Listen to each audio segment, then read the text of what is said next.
the phrase supposed to is a common way to convey expectations, obligations and uncertainties in everyday language.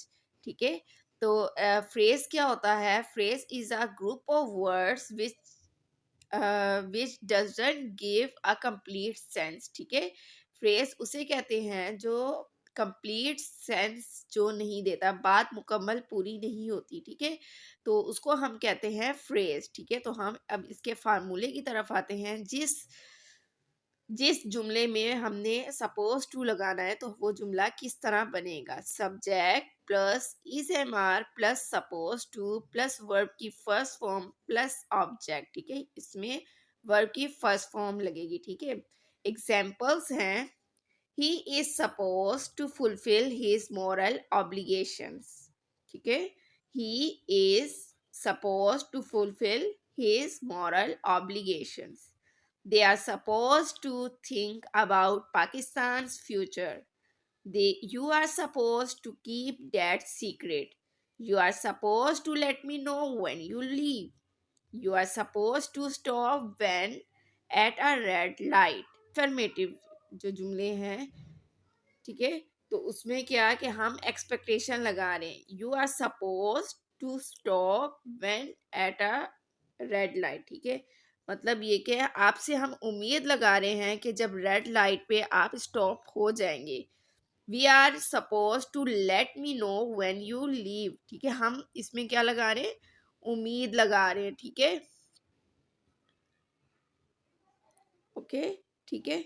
अच्छा, इसका अब हम अगर negative बनाते हैं तो इसका हम कैसे जो है वो नेगेटिव बनाएंगे। लेकिन उससे पहले ये कि अगर आपने चैनल को सब्सक्राइब नहीं किया तो चैनल को ज़रूर सब्सक्राइब करें। और फिर ये कि जो एफर्मेटिव है, ठीक है, क्या एफर्मेटिव में क्या है? इसमें ये है कि subject plus is am are plus suppose to plus verb की फर्स्ट फॉर्म देन ऑब्जेक्ट। ठीक है, तो आपने कमेंट्स में एक एक जो इसका सेंटेंस है वो बना के कमेंट करना है। ठीक है, अच्छा जी, इसके बाद हम आते हैं फार्मूला, इसका नेगेटिव का फार्मूला। ठीक है, मनफी फार्मूला। ठीक है, subject plus is am are plus not suppose to plus verb की फर्स्ट फॉर्म प्लस ऑब्जेक्ट। ठीक है, I am not suppose to make this diagram again. ठीक है, अब हम यहाँ पे अगर देखें, you are not suppose to stop at when at अ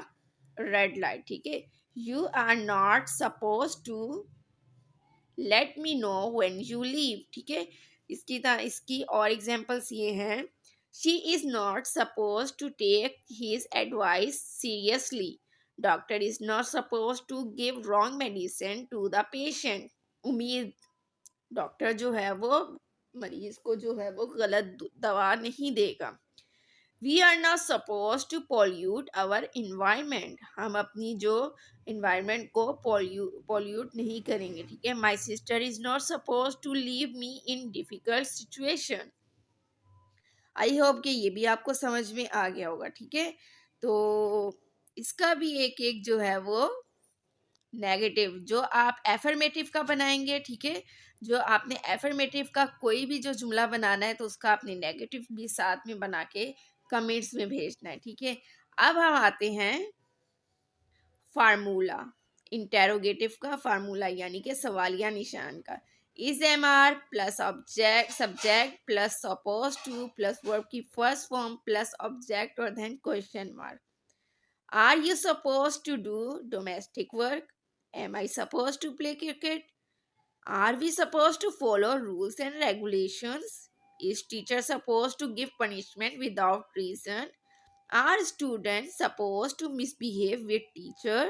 ठीक है, तो क्या है कि आपने जो हेल्पिंग वर्ब है उसको आपने स्टार्ट में ले जाना है और सब्जेक्ट आना है, सपोज टू आना है, वर्ब की फर्स्ट फॉर्म आनी है, ऑब्जेक्ट आना है और आखिर में सवालिया निशान आना है। ठीक है, अगर हम एक ही जुमले को हम इसमें से हम जुमला एक पिक करते हैं। ठीक है, you are suppose to keep that secret. ठीक है, इसका हम मनफी बनाते हैं, you are not suppose to keep that secret. इसका अगर सवालिया बनाएंगे, are you suppose to keep that secret, सवालिया निशान। ठीक है, तो आई होप कि ये आपको समझ में आ गया होगा, ठीक है। अगर हम इसकी जो है क्वेश्चंस, ठीक है, जैसे इंटरव्यू में अक्सर ये सवाल जो है वो इंक्लूड करते हैं। जब इंटरव्यूज होते हैं तो उसमें अक्सर यही जो है सपोज टू जो है वो यूज होता है। दिस फ्रेज को हम यूज करके हम इसी के जुमले बनाते हैं, ठीक है। What are we all suppose to do for our country, ठीक है। Why are we suppose to be punctual, are we suppose to be happy all time, are we supposed to keep our class clean? Are we supposed to keep our environment clean and healthy? Are we supposed to take positive steps for our school? Why are we not supposed to watch TV all the time? ठीक है। तो खैर जो ये जो question Aires हैं ये उसी चीज़ को इन्हीं फार्मूलाज की बेसिस पे बनाए गए हैं, ठीक है। तो कोई इतना मुश्किल काम नहीं है और मुझे उम्मीद है कि आपको समझ में आया होगा, ठीक है। और अगर नहीं भी आया तो कोई इशू नहीं है, ठीक है। जिस तरह अगर आपको समझ में आया है आप उसका जो है वो सेंटेंस बना के, जुमला बना के आप सपोज टू का, ठीक है, तो कमेंट्स करें। और अगर गलत हुआ तो I will correct it, rectified it, ठीक है। तो वीडियो अगर पसंद आई हो तो वीडियो को ज़रूर लाइक करना, चैनल को सब्सक्राइब करना। नेक्स्ट वीडियो फिर हम इसी तरह इंग्लिश के किसी अहम टॉपिक पे बनाएंगे। तब तक के लिए इजाज़त दें। अल्लाह हाफिज़।